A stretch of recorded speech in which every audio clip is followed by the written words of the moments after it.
morning, this is Sir Nikki and welcome to my video class. So are you ready to listen? Let's have the recapitulation of our lesson yesterday. The history of the universe from birth to 13 billion years ago. Scientists believe that the formation of the universe began through the explosion of primordial atom which happened 13 billion years ago. It is known as the Big Bang. It became the theory that also explains the continuous expansion of the universe.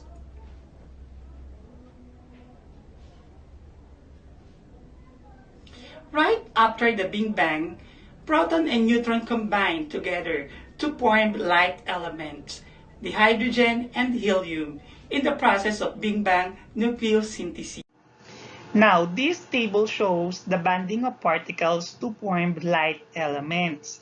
This is hydrogen with one positive charge called proton, and another particle called neutron which has no charge.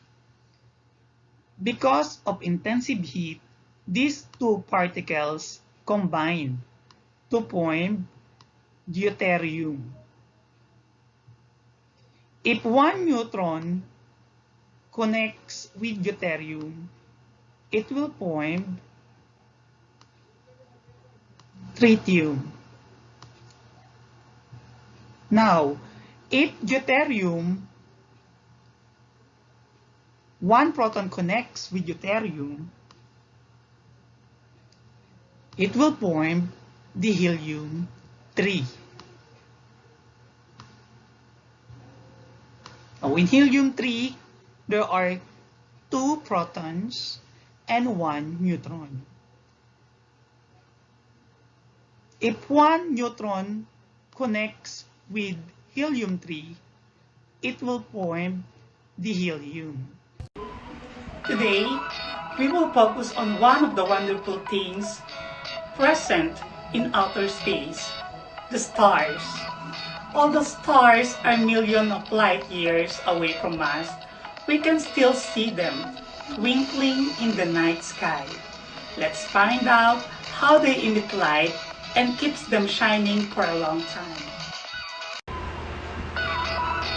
I know that you are all excited to learn today, but I'll hang you up in a second because we're going to play Kahoot. There are 5 questions you need to answer in 20 seconds. So ready your pen and papers. Are you ready? Let us play Kahoot!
enjoyed playing Kahoot.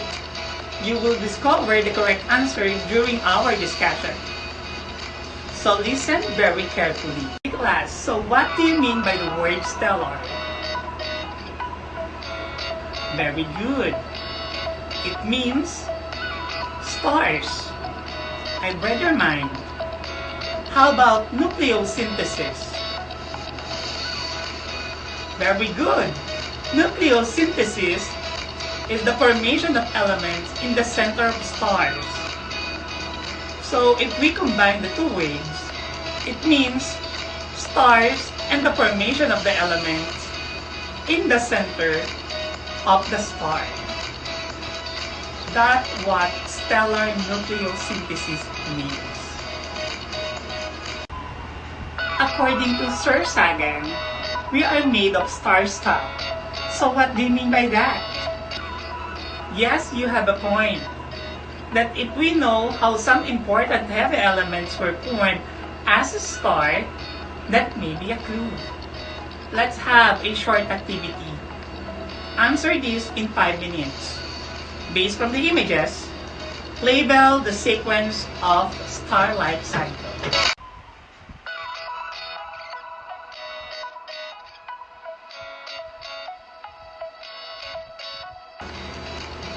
Before we are going to answer the activity, let's have a discussion of star life cycle.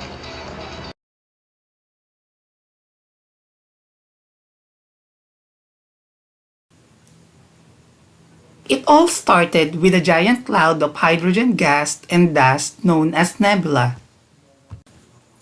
Due to the gravity that pulled hydrogen gas together until it spins faster and faster at millions of temperature, it becomes ignited. A protostar rises. When nuclear fusion occurs at the center of the stars, it begins to contract, glow, and become stable. The sequence stars form, where hydrogen is converted into helium, the base of our Sun today.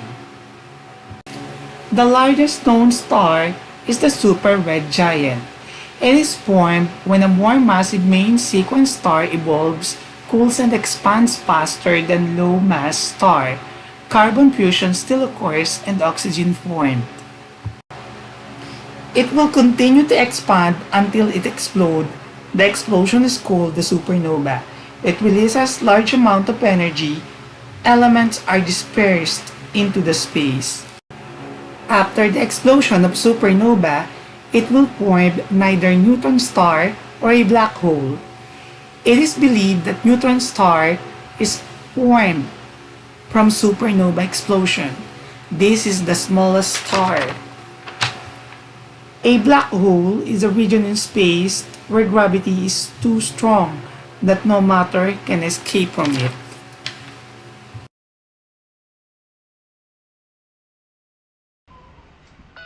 Let us check your activity. Here are the correct answers.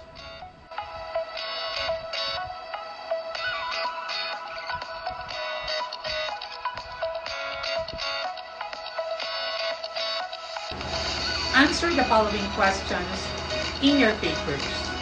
Number 1. What are the elements from space is pulled by gravity and turned into a protostar?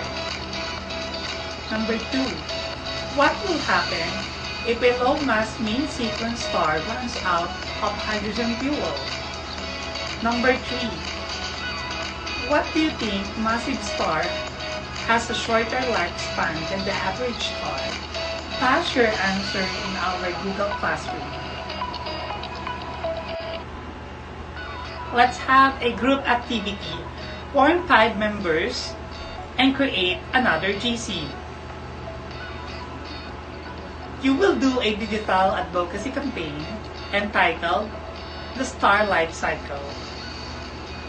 In this activity, we're going to relate the star life cycle in a real-life situation, where you're going to create a documentary story which relate child abuse or labor experience, their life from the past, present, and future successful life.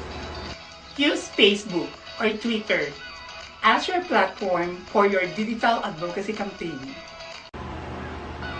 Please take note of these criteria: overall effort, background context, grammar, and the content.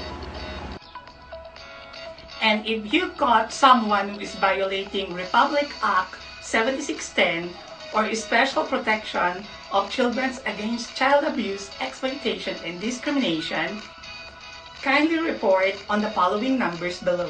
If that's all clear, let's have a short quiz. Get a piece of paper and answer the following questions. Answer only.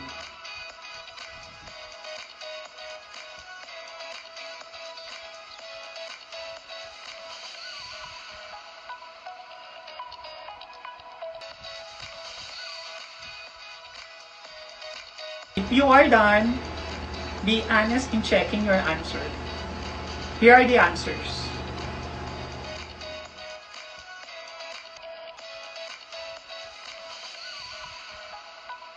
This is all for today. See you on my next video lesson. Bye-bye. Take care.